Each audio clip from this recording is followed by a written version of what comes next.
అందరూ ఎంతగానో ఇష్టపడే ది లెజెండరీ మ్యూజిక్ డైరెక్టర్ ఇళయరాజాకి డబ్బు పిచ్చి పట్టుకుందా?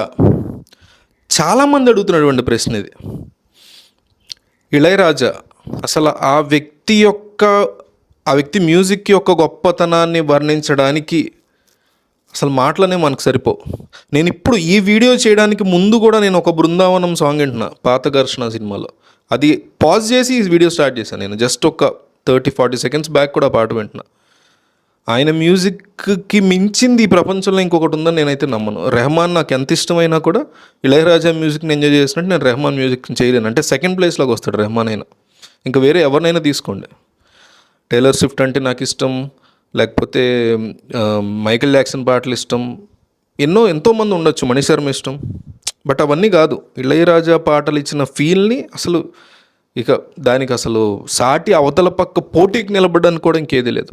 కానీ మరి ఇళయరాజా ఎందుకు ఇట్లా అందరికీ నోటీసులు ఇస్తున్నారు, అందరిని ఇబ్బంది పెడుతున్నారు, అసలు ఆయన ఉద్దేశం ఏంటి, ఆయన బాధ ఏంటి, ఆయన ప్రాబ్లం ఏంటి అనేది చాలామంది డిస్కస్ చేసుకుంటున్నటువంటి ప్రశ్న. రీసెంట్గా మంజుమెల్ బాయ్స్కి ఆయన నోటీసెస్ ఇచ్చారు, ఆ గుణా సినిమాలో పాట యూజ్ చేశారనేసి. అయితే ఎందుకు ఇట్లా ఆయన చేస్తున్నారు? ఇప్పుడే కాదు, ఒక 2017లో కూడా నేను చిన్న ముక్క రాశా ఫేస్బుక్లో. అప్పటి నుంచి కూడా ఆయన ఇస్తున్నారు ఇట్లా. అంతకు ముందు ఇచ్చారు. అసలు ఆయన యాటిట్యూడ్ ఎట్లా ఉంటుందంటే, ఒక సినిమాకి తనలు కాదని ఏఆర్ రెహమాన్ పెట్టుకున్నాడని 25 సంవత్సరాల నుంచి కూడా, 35 సంవత్సరాల నుంచి కూడా మణిరత్నంతో సినిమా చేయాలి. ఇద్దరు బెస్ట్ ఫ్రెండ్స్ అప్పట్లో. ఆ మణిరత్నంతో సినిమా చేయాలి ఇప్పుడు దాకా ఇళయరాజా మళ్ళీ అప్పట్లో చేసి. తన తమ్ముడుగా లేదా తన కొడుకుగా, అంటే ప్రాణం, తనకి ముందు ఇళయరాజాకి ప్రాణం ఎస్పీబీ అంటే, ఎస్పీబీకి కూడా రాయల్టీకి సంబంధించిన నోటీసులు పంపించిన సందర్భాలు ఉన్నాయి ఇళయరాజా. అంటే మన దేశంలో మొదటి నుంచి కూడా ఈ అలవాటు లేకపోవడం వల్ల మనకు తెలియదు, కానీ వేరే దేశాల్లో ఖచ్చితంగా మ్యూజిక్ని వాడుకోవాలంటే ఒక పబ్స్లో కానీ, ఇవి ఉంటాయి కదా, చిన్న చిన్న మ్యాషప్స్ చేస్తూ ఉంటారు పబ్లో, లేకపోతే కన్సర్ట్లు చేస్తూ ఉంటారు బయట. ఇట్లాంటి చోట ఏదైనా ఇట్లా మ్యూజిక్ని వాడాలంటే ఖచ్చితంగా పర్మిషన్స్ తీసుకుంటే రాయల్టీ ఫీ పే చేస్తారు. ఇవన్నీ ఉంటాయి డెఫినెట్లీ. అయితే మనకు అవి అలవాటు లేదు కాబట్టి, మనల్ని ఎవరు అడగలేదు కాబట్టి, మన పాటలు ఎంతసేపు ఎవరి పాటలు వాడతారు? సౌత్ ఇండియా అంతా ఇళయరాజా, రెహమాన్ పాటలు వాడతారు. నార్త్ ఇండియా ఎక్కువగా రెహమాన్ అండ్ ఇంకొంతమంది ప్రీతమ్మ ఇట్లాంటి వాళ్ళ పాటలు వాడతారు. సో వాళ్ళు పెద్దగా పట్టించుకోలేదు ఎప్పుడు, కాబట్టి మనకు కొత్త. కానీ ఇళయరాజా అడుగుతున్న దాంట్లో ఎటువంటి తప్పు లేదు. అయితే డబ్బు కోసం చేస్తున్నాడు ఇదంతా ఆయన. నేను అనుకున్నంత వరకు డబ్బు కోసం అయితే కాదు. ఎందుకంటే మొదటి నుంచి ఒక రకమైనటువంటి యాటిట్యూడ్తో ఉండేటువంటి వ్యక్తి ఇళయరాజా. పాజిటివ్గా చెప్తున్నాను నేను. ఒక attitude is not a bad word, మనలో అట్లా చేస్తారు కానీ. సో ఒక పాజిటివ్ యాటిట్యూడ్తో ఉండేటువంటి వ్యక్తి ఇళయరాజా. తాను అనుకున్నది, తాను నమ్మింది ఖచ్చితంగా దాన్ని అమలుపరచాలి అనేటువంటి మెంటాలిటీ ఉన్న వ్యక్తి. అంటే 80 సంవత్సరాల వయసులో తాను సంగీత ప్రపంచానికి దేవుడునని ఆయనకి తెలుసు. ప్రజలు, సినిమా ప్రియులు, సంగీత ప్రియులు అతన్ని దేవుడుగా కొలుస్తారు అని కూడా తెలుసు. కానీ తను నమ్మిన దాన్ని ఖచ్చితంగా అప్లై చేయాలని ఫిక్స్ అయ్యారు. ఆయన ఎవరిని హర్ట్ చేయట్లా, ఎవరిని తిట్టట్లా, కొట్టట్లా, హింస కాదు ఇది.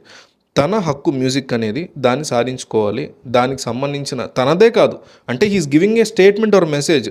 ఏ మణిశర్మ మ్యూజిక్ అయినా, ఏ డిఎస్పి మ్యూజిక్ అయినా, ఏ రెహమాన్ మ్యూజిక్ అయినా వేరే వాళ్ళు వాడడానికి హక్కు లేదు, అది వాళ్ళకే సొంతం అనేది ఆయన చెప్తున్నాడు.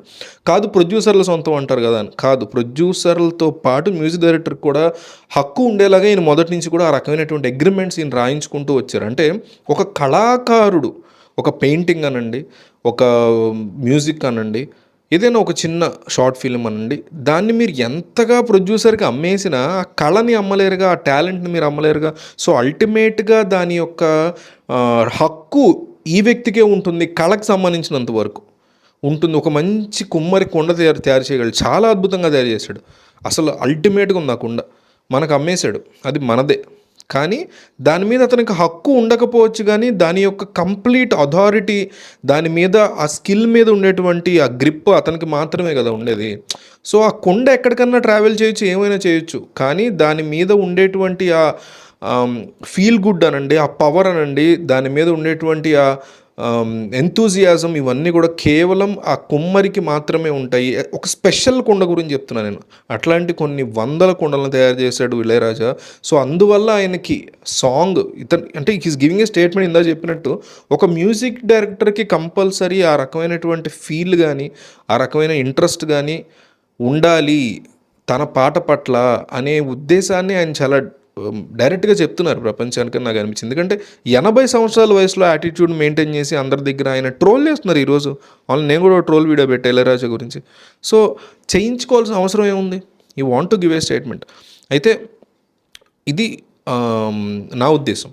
సో ఇళయరాజా ఇట్లా చేయడం కరెక్టా రాంగా అని డిసైడ్ చేసేంత అనుభవం కానీ దాని గురించి జడ్జి చేసేంత కెపాసిటీ కానీ మనలో ఎవరికి ఉందని, ఎస్పెషల్లీ నాకు ఉందని నేను అనుకోవట్లా.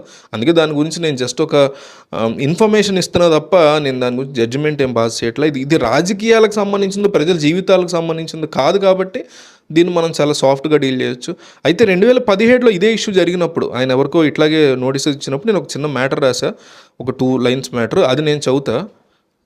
అట్లా రాసుకుంటూ వచ్చి, పర్వాలేదు సార్, లైవ్ షోస్లో, రెస్టారెంట్లో, FM రేడియోలో వినలేకపోయినా నాలాంటి కోట్లాది మంది అభిమానుల గుండెల్లో మీ పాటలు ఎప్పటికీ నిక్షిప్తంగా ఉంటాయి. ఇక రాయల్టీ అంటారా? మీరు మా చెవిలో పోసే ఆ అమృతానికి ఎన్ని కోట్ల లీటర్ల పాలతో మీ కాళ్ళు కడగమంటారు చెప్పండి, సంతోషంగా కడిగేస్తాం.